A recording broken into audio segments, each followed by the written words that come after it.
2, 1.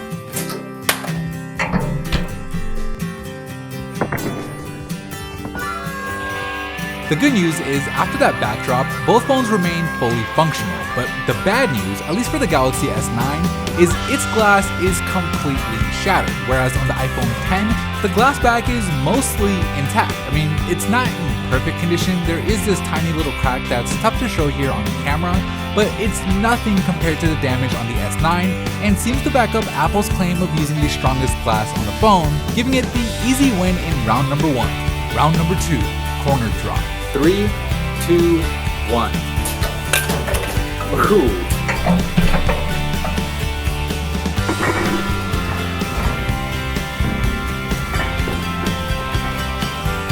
So the corner drop leaves this mark on both phones. However, the difference here is between stainless steel and aluminum, with the iPhone X stainless steel band showing only minor scratches compared to the much more noticeable scuffs on the S9's aluminum.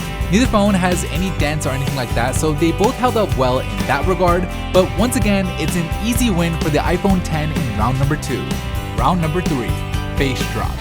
And 3, 2, 1.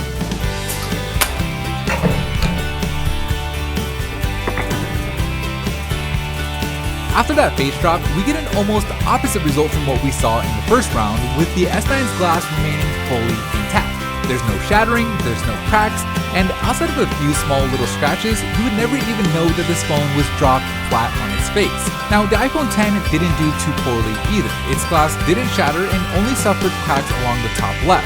But compared to the Galaxy S9, there's really no contest, and it looks like Samsung's improvements to the aluminum housing and the slightly thicker glass on the front panel really made a difference, giving it the win in round number 3, bonus round.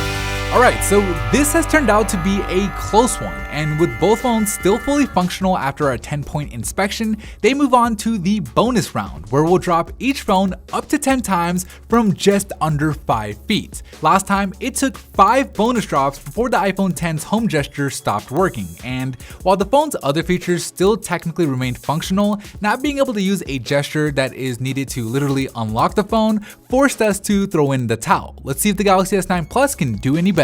3, 2, 1, drop. Oh no! Definitely cracked, but obviously still works.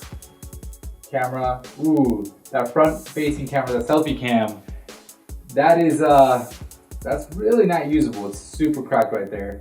But rear camera is still working, so let's go on. I don't even think there's no way. First time it cracked, second time, okay, still works. Drop it.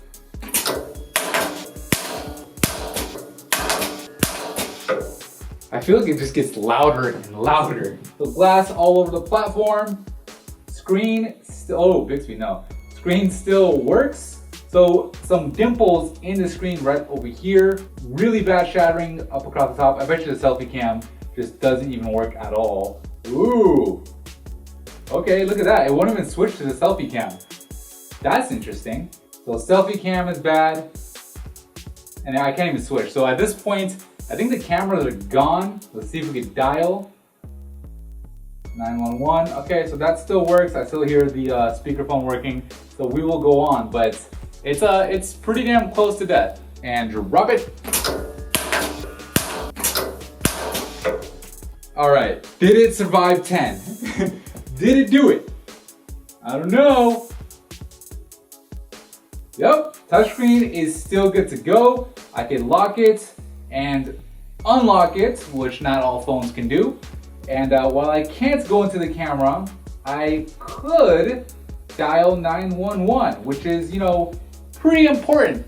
Alright, so the S9 Plus is able to survive all 10 bonus drops. Of course, it didn't retain 100% functionality with the selfie cam no longer working. But the good news for the S9 is we were able to finally access the rear cameras through a quick shortcuts, where we found that the moving part that enables the variable aperture is still working just fine, which hopefully is a sign that it'll be able to hold up with regular use over time. So with 4 rounds in the books, it's time to take a look at the scorecard. In the first round, we learned that at least when it comes to the glass on the back, the iPhone X's glass is actually stronger.